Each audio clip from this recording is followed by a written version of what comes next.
Hello students and welcome back to your favourite channel math solutions with Rose ma'am. और आज की class में हम करने जा रहे हैं क्लास 9th की गणित की वर्कशीट नंबर 38, जिसका आज का टॉपिक है हमारा आंकड़ों का प्रस्तुतिकरण। और आवश्यक पूर्व ज्ञान जो है वो हमें चाहिए आंकड़ों के संग्रह की समझ। तो चलिए बच्चों, वर्कशीट शुरू करने से पहले अगर अभी तक आप लोगों ने चैनल को सब्सक्राइब नहीं किया है तो चैनल सब्सक्राइब कीजिए और बेल आइकन को भी प्रेस कीजिए। चलिए स्टार्ट करते हैं आज की वर्कशीट। उदाहरण नंबर 1 है, नीचे 50 नंबर के एक टेस्ट में कक्षा 9th के 30 विद्यार्थियों द्वारा प्राप्त किए गए अंक जो हैं बच्चों आपको दिए हुए हैं। ये अंक देख सकते हैं आप बच्चों। ऊपर दिए गए आंकड़ों से किसी निष्कर्ष पर पहुंचने, जैसे अधिकतम या न्यूनतम अंक ज्ञात करना में आप कठिनाई का अनुभव कर सकते हैं। बिल्कुल करेंगे। अगर आपसे पूछा जाए सबसे ज़्यादा नंबर बताइए, आपको मुश्किल हो जाएगी ढूंढने में। कम नंबर बताइए, वो भी ढूंढने में मुश्किल हो जाएगी। इसलिए केवल आंकड़ों को एकत्रित कर लेने भर से हम उनका अर्थपूर्ण उपयोग नहीं कर सकते। इस रूप में प्रस्तुत किए गए आंकड़ों को यथा प्राप्त आंकड़े यानी रॉ डेटा कहा जाता है। आंकड़ों से महत्वपूर्ण जानकारियां प्राप्त करने के लिए हमें उन्हें व्यवस्थित करने की आवश्यकता पड़ती है। व्यवस्थित मतलब अरेंज करने की आवश्यकता पड़ती है।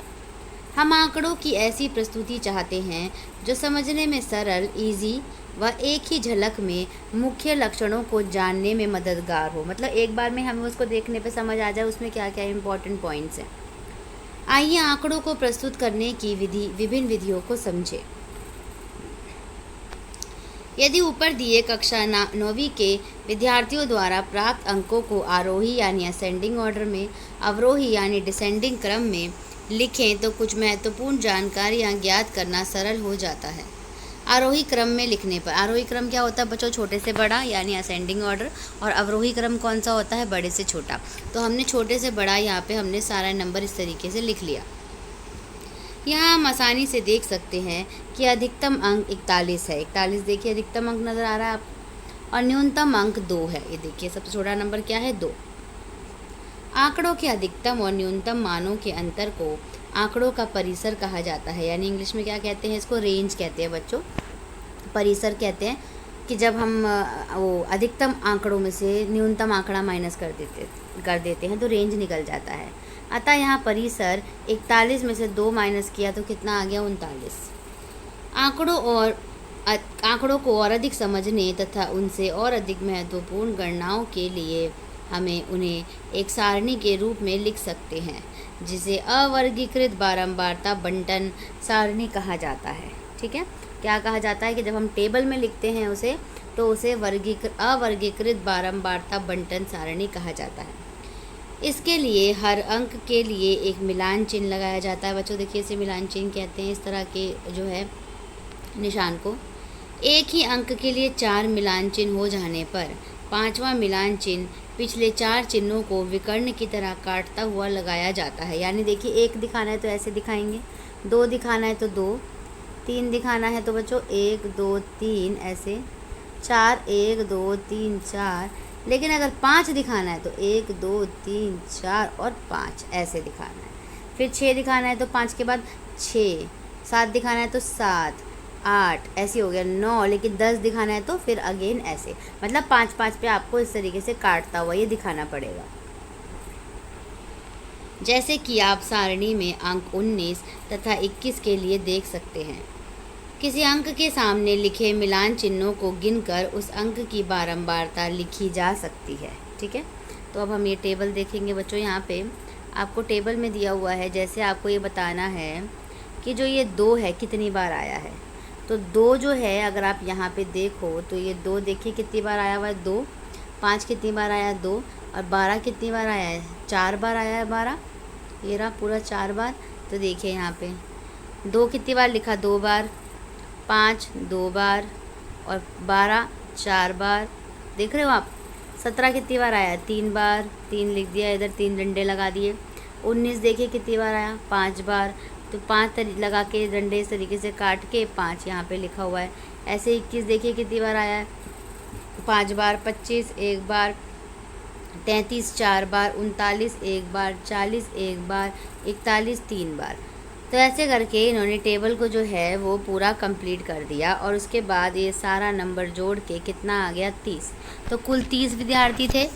तो जितना नंबर ऑफ वो दिया हुआ है वो यहाँ पर इसका आंसर आना ज़रूरी है। अगर यहाँ पर आंसर आ जाता है इसका मतलब आप सही कर रहे हैं। ठीक है, आगे देखिए बच्चों, ये तो थी आपकी वर्कशीट की एक्सप्लेनेशन।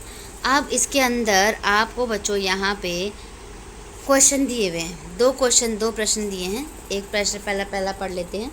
8वीं कक्षा के 30 विद्यार्थियों के रक्त समूह हैं। ये रक्त समूह दे रखे हैं बच्चों, आप जानते हैं ए होता है, बी होता है, ए बी होता है और ओ होता है। ठीक है, 4 तरह के ब्लड ग्रुप्स होते हैं। इन आंकड़ों को एक बारंबारता बंटन सारणी के रूप में प्रस्तुत कीजिए। पहले हमें टेबल बनाना है। बताइए कि इन विद्यार्थियों में कौन सा रक्त समूह अधिक सामान्य है। सबसे ज़्यादा कौन सा रक्त किसका है, बच्चों का समूह कौन सा ब्लड ग्रुप है, और किसका सबसे कम है, विरलतम यानी सबसे कम। फिर प्रश्न नंबर 2 में बताना है हमें 40 परिवारों में बच्चों की संख्याओं के आंकड़े। ये आंकड़े दिए हैं बच्चों, 40 परिवार के आंकड़े हैं। किसी में 2 बच्चे हैं, किसी में 1, किसी में 4 बच्चे। इन आंकड़ों को एक बारंबारता बंटन सारणी के रूप में प्रस्तुत कीजिए। हमें क्या करना है, इसकी बारंबारता खींचनी है और टेबल बनाना है। ठीक है, तो चलिए बच्चों, इसी के साथ हम क्वेश्चन नंबर 1 शुरू करते हैं। आप वीडियो को पूरी एंड तक देखिएगा, तभी आपको वीडियो अच्छे से समझ आएगी और आप अपना काम कंप्लीट कर पाएंगे। तो चलिए बच्चों, स्टार्ट करते हैं हमारा क्वेश्चन नंबर 1। आप यहाँ देख सकते हैं आंसर नंबर, क्वेश्चन तो हमने वर्कशीट में से पढ़ लिया था।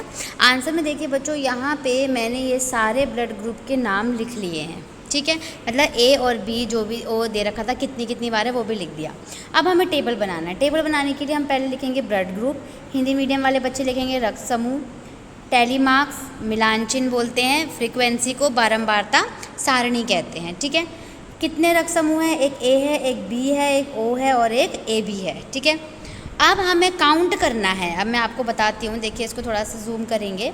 काउंट करना है कि बच्चों ए कितने हैं।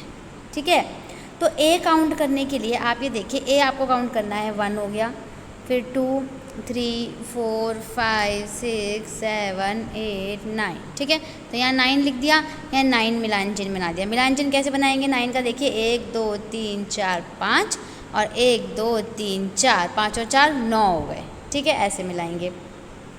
उसके बाद बी देखिए, बी कितनी बार है 1 2 3 4 5 6 6, तो यहाँ 6 लिख दिया। इसका नंबर कैसे बनाया 1 2 3 4 5 और ये 6। ऐसे ओ कितनी बार है 12, तो 12 के लिए कैसे नंबर बनाया हुआ है इधर 1 2 3 4 5 6 7 8 9 10 11 12, इस तरीके से। तो देखिए बच्चों, इसके बाद हमने ए बी का बना दिया। ये कितना आया 3, सबको टोटल करा तो क्या आंसर आ गया आपका पास 30, यानी आपके 30 बच्चों की बात की गई थी और 30 स्टूडेंट्स थे। उसके बाद इसमें नेक्स्ट क्वेश्चन जो पूछा है हमसे, उसी के साथ हमें ये पूछा है कि मोस्ट कॉमन ब्लड ग्रुप बताना है, यानी अधिक सामान्य रक्त समूह। देखिए सबसे ज़्यादा कौन सा है 12, यानी मोस्ट कॉमन है तो ओ ब्लड ग्रुप है। ठीक है, उसके बाद रेयरेस्ट ब्लड ग्रुप बताना है, यानी विरलतम, तो वो कौन सा है ए बी, जो कि सबसे कम है। तो बच्चों ये तो आपका क्वेश्चन नंबर 1 जो है वो आपका कंप्लीट हो गया। अब हम करेंगे आंसर नंबर 2 पे चलते हैं। ये देखिए आंसर नंबर 2 के लिए भी मैंने यहाँ पर आपके लिए सॉल्व किया हुआ है क्वेश्चन। आपको ये सारे नंबर्स ऑलरेडी दिए हुए हैं और बताया हुआ है कि इतने बच्चों की संख्या है 40 परिवारों में। तो आपको टेबल में नंबर ऑफ़ चिल्ड्रन लिखने हैं, बच्चों की संख्या लिखनी है, टैली मार्क्स लिखना है और मिलान चिन्ह लिखने हैं, और फ्रीक्वेंसी और बारंबारता। ठीक है, उसके बाद है क्या, कौन कौन से नंबर है इसमें, एक 0 है, 1 है, 2 है, 3 है और 4 है, 5 नहीं है। आप देखेंगे, अब देख लीजिए 0 कितनी बार है। तो 0 देखने के लिए इससे अच्छा सबसे पहले हमें आरोही क्रम में लिख लेना है इसको, यानी असेंडिंग ऑर्डर में। इंग्लिश वाले बच्चे इसको लिख लीजिए, ये है असेंडिंग ऑर्डर। ठीक है, असेंडिंग ऑर्डर मतलब छोटे से बड़ा। 0 देखिए 5 बार है, यहाँ पे काउंट करके लिखना है हमें। इससे 1 लिख लीजिए, फिर 2 लिख लीजिए पूरा, फिर 3 लिख लीजिए, ऐसे करना है। ठीक है, तो हमने क्या किया, इसमें हमने टेबल बनाया। टेबल में हमारे पास जो रिज़ल्ट आया वो आया 0 5 बार है, 1 9 बार है, 2 15 बार है, 3 5 बार है और 4 6 बार है। और जब हम सबको प्लस करेंगे तो आंसर क्या आ जाएगा हमारा 40 आ जाएगा। 5 को कैसे दिखाएंगे 1 2 3 4 5, 9 को कैसे दिखाएंगे 1 2 3 4 5 6 7 8 9, 15 को दिखाने के लिए देखिए ये 5 3 टाइम्स दिखा दिया, और 5 को दिखाने के लिए 1 टाइम्स, और 6 को दिखाने के लिए 5 और 1 6 हो गया। तो बच्चों इसी के साथ आपका ये जो आज की वर्कशीट है ये कंप्लीट होती है, और आपका ये टेबल भी कंप्लीट होता है। आप इस वर्कशीट को अपनी कॉपीज़ में नोट डाउन कीजिए। Thank you so much students for watching this full video. फिर मिलेंगे बच्चों नई वीडियो में नई वर्कशीट के साथ। अगर आपको वीडियो पसंद आया है प्लीज़ वीडियो को लाइक कीजिए, शेयर कीजिए और चैनल को सब्सक्राइब कीजिए। Thank you once again.